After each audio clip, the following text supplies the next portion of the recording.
The candlelight flickered against the cold stone walls of the monastery, casting elongated shadows across the chamber. Brother Elias, an aged scribe of the Ethiopian Orthodox Church, traced his fingers across the brittle parchment of an ancient manuscript. It was written in Ge'ez, the sacred language long forgotten by most. The ink had faded with time, yet the words still pulsed with a strange energy, as though they were breathing secrets into the dimly lit room. "The Book of Enoch," Elias whispered, his voice barely audible over the howling wind outside. This was no ordinary copy. It was the original, unaltered by the councils of men who had deemed its knowledge too dangerous. Here lay the truth about the Watchers, the Nephilim, and the celestial war that had shaped the world. Elias had spent decades searching for it, and now that it lay before him, a terrible unease settled in his bones. A knock at the wooden door made him freeze. Midnight visitors were rare in the monastery. He hesitated before unlatching the heavy iron lock. The door creaked open, revealing a hooded figure cloaked in black. "Brother Elias," the stranger said, his voice rough as wind scraping against stone. "The hour has come." The forbidden manuscript. Elias hesitated.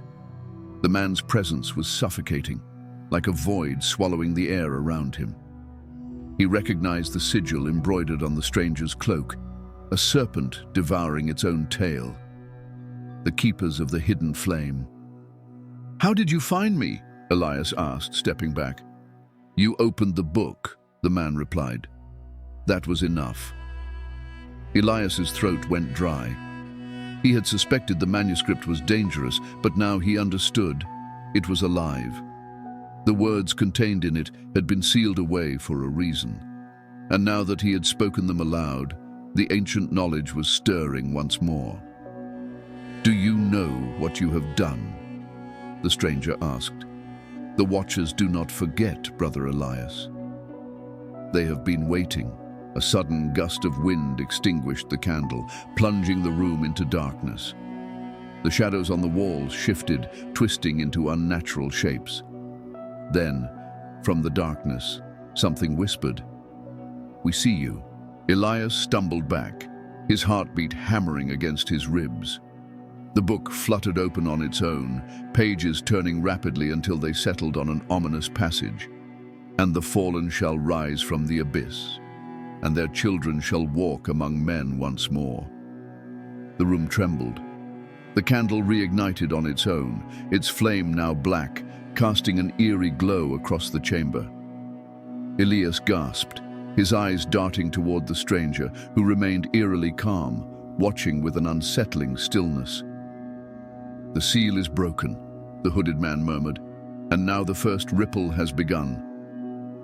Elias felt the ground beneath him shift, as if something deep beneath the monastery was waking up. Outside, the wind howled violently, rattling the ancient wooden doors as if something was trying to force its way inside. The air grew heavy, charged with a presence beyond comprehension. An unseen force had taken notice of him. The book's pages shimmered, symbols that had been dormant for centuries now glowing faintly with an otherworldly light. Elias's mind swam with fragmented visions, angels with hollow eyes, towering figures draped in shadows, and a city consumed by fire. He clutched the edges of the manuscript, trying to shut it, but the book resisted. A low hum vibrated through the room, and the Ge'ez script upon the parchment shifted, rearranging itself into something he did not recognize, something not meant for human eyes. Then the whisper came again, more distinct this time, not from the shadows, not from the book, but from inside his own mind. "You cannot stop what has begun." Elias fell to his knees, his fingers digging into the cold stone floor. He had spent his life seeking the truth. Now the truth had found him. What do I do?" he gasped, looking up at the hooded stranger. The man stepped forward, the candlelight illuminating his gaunt face. His eyes, dark as obsidian, held no warmth. "Run, Brother Elias," he said softly, Run before it finds you." Before Elias could respond, the monastery bell tolled, its deep, sonorous chime shaking the very foundations of the stone chamber. Something had entered the monastery, something not human. Elias didn't need to be told twice. Grabbing the Book of Enoch, he bolted for the door, his robes billowing behind him as the whispers grew louder. The stranger remained where he was, watching as Elias disappeared into the darkness. Then, slowly, he reached up and pulled back his hood, revealing a face that was no longer entirely human. Outside, beneath a moonless sky, the watchers were stirring once more. Deep beneath the ruins of an ancient temple hidden in the Ethiopian highlands, something stirred. For thousands of years, the tomb had remained undisturbed, buried beneath layers of earth and forgotten stone. The outside world had moved on, its inhabitants oblivious to the ancient prison sealed within the temple's foundation. But now, the ground above trembled, sending cascades of loose rock tumbling into the depths. The tremors grew stronger, resonating through the stone like the heartbeat of something awakening. A deep, rhythmic pulse emanated from within, an unseen force shaking the very air with its unnatural resonance. The temple, once a place of holy reverence, now groaned under the weight of something far older than its walls. Dust, untouched for centuries, lifted into the air in swirling currents as a strange wind whispered through the ruins, carrying a voice not heard since before the Great Flood. The Great Seal, etched with ancient prayers and bound by the words of the prophets, cracked. A jagged fracture ran across its surface like a wound splitting open, golden inscriptions darkening into an inky void. The markings that once held the watchers in place faded, their power unraveling like thread pulled from an ancient tapestry. Then the stone lid shattered. A violent force erupted from the tomb, sending a shockwave through the chamber, knocking over crumbling pillars and tearing apart fragile walls. A dark mist poured from the opening, thick and choking, filling the air with the stench of sulfur and decay. The once sacred ground shuddered in protest, as if the earth itself was rejecting the unholy presence now returning to the world. From within the mist, a single hand emerged. It was inhuman, long, gnarled fingers, blackened as though burned in an eternal fire. The skin was cracked, revealing something beneath. Not flesh, but something older, something unnatural. The hand clawed at the stone, its nails dragging against the surface, with a sound like 1,000 bones scraping together. A second hand followed, pressing against the fractured tomb as the being pulled itself from the abyss. A dark form began to rise, towering and grotesque, draped in the remnants of celestial armor that had long since tarnished. Its wings, once radiant with divine light, now hung in tatters, little more than skeletal remains stripped of their former glory. Then it spoke. The voice was not a sound, but a presence, a vibration that shook the ruins, reverberating through the air like the tolling of a forgotten bell. It was a name, spoken in a tongue older than humanity, one that no living creature should have been able to understand. And yet, its meaning burned in the minds of those who heard it. The Watcher had awakened. As it lifted its gaze, the very fabric of reality shuddered. The temple walls buckled, and the symbols meant to imprison it crumbled into meaningless dust. A single, endless black flame ignited in its hollow eyes, a hunger that had waited an eternity to be sated. Far above, in the world of the living, the sky darkened. Thunder rumbled through the mountains. The wind howled like a chorus of mourning spirits. Something old and forgotten had returned, and it was only the beginning. The prophecy fulfilled. The world began to unravel. It started with whispers, silent murmurs slipping through the streets of Ethiopia, carried by those who had seen shadows moving where there should be none. The villagers spoke in hushed voices of figures watching from rooftops, their glowing eyes peering into the night. Then came the storms. The sky churned with unnatural clouds, twisting like living things. Lightning flashed without sound, striking the earth in places untouched by modern hands. The wind carried with it the scent of something old, something that did not belong in the world of the living. And then, in the heart of the capital, the first Nephilim was born. The woman's screams shattered the silence of the night, echoing through the stone corridors of her small home.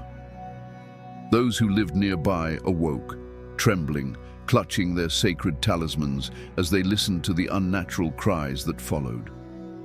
Inside, the newborn child glistened in the moonlight, his skin bearing a faint, unnatural glow. His eyes, black as the void, reflected no innocence, only hunger. He did not cry as a normal infant would. Instead, he watched, his gaze piercing through his mother's soul as though he had lived for thousands of years before this moment. "This is the child of the prophecy," the priests whispered when they came. "The first of the fallen bloodline." Panic spread like wildfire. The Ethiopian Orthodox Church declared a state of spiritual emergency. Holy men gathered in cloisters, chanting prayers of protection, their voices desperate against the unseen tide of darkness rising around them. But their efforts were too late. Across the world, others like the child began to appear. In remote villages, infants were born with unnatural marks, symbols that had not been seen since the days before the Great Flood. In cities, people vanished without a trace, only for their shadows to linger behind, moving on their own.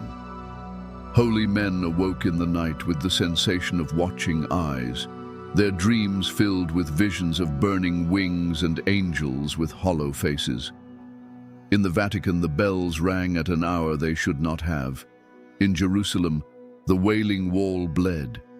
In the depths of the Amazon, tribal shamans abandoned their sacred sites, claiming that something had awakened beneath the earth.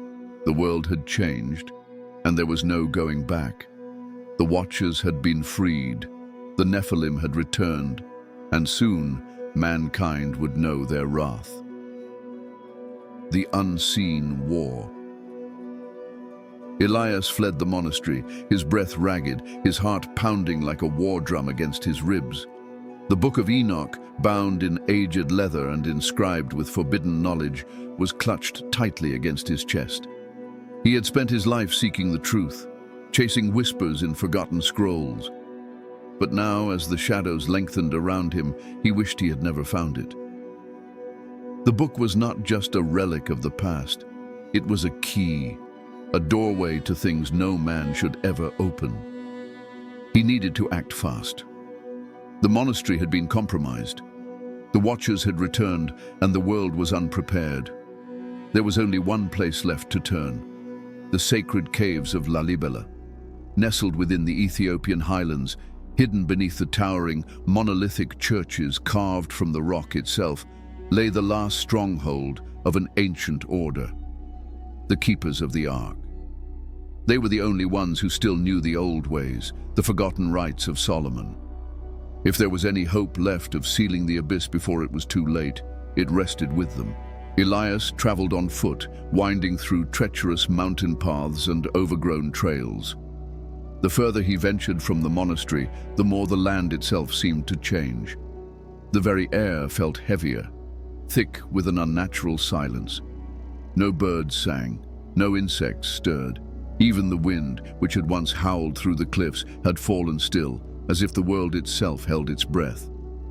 They struck him in flashes, wings of fire, eyes without souls, cities drowned in darkness. He saw the Watchers standing over the earth, their broken forms stretching toward the heavens as storm clouds churned above them. And in their wake, the Nephilim, their monstrous offspring, walked the land once more. Elias collapsed against a tree, gripping his temples as the visions surged through him. The book throbbed against his chest, its pages humming with a power that did not belong in this world. "Hold on," he whispered to himself, forcing his shaking legs to move forward. He was close. The caves of Lalibela emerged from the mist, like ghosts from the past. Towering churches carved from solid stone loomed above him, their weathered facades etched with prayers in Ge'ez, the ancient language of the first prophets. But the sacred silence he expected was absent. Instead, there was only death. The entrance to the caves had been forced open, the great stone doors left ajar. Elias stepped inside, his breath catching in his throat as his eyes adjusted to the darkness. The keepers were gone. Their bodies lay scattered across the chamber, their robes stained crimson, their sacred texts torn apart and trampled underfoot. The air reeked of blood and something older, something foul, as if the very essence of decay had taken root in the stone.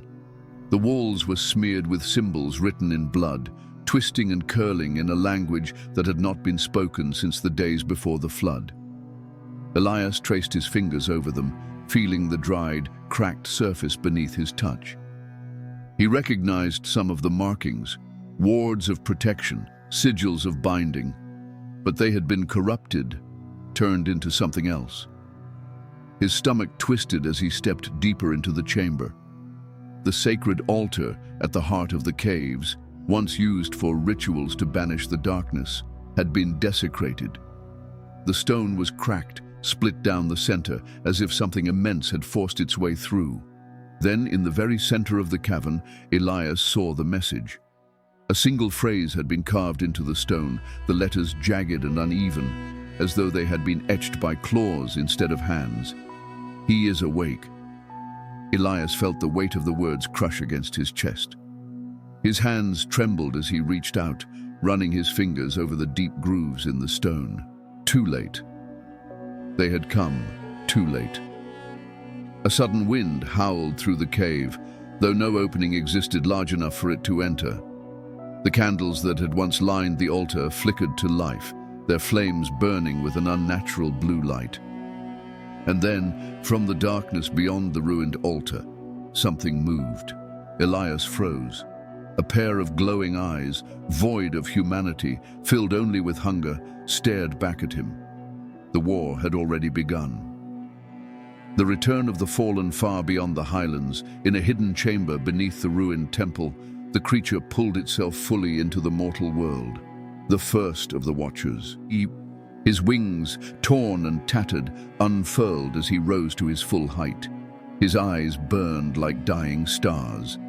The markings on his skin glowed with unholy power.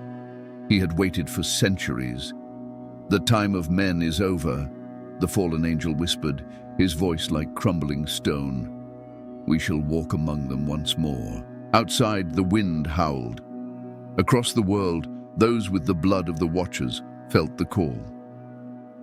The end had begun. Elias clutched the book to his chest, his breath ragged. He had seen what was coming, and he knew there was no stopping it. But there was still one thing left to do. He turned to the final page of the Book of Enoch. There, written in ink so dark it seemed to absorb the light, were the last recorded words of the prophet. "And in the days of the last awakening, one shall rise who bears the mark of both heaven and hell. He alone shall decide the fate of man." Elias exhaled, his hands trembling. Somewhere in the world, that person was already walking among them. And soon, they would have to choose. The fate of the world depended on it.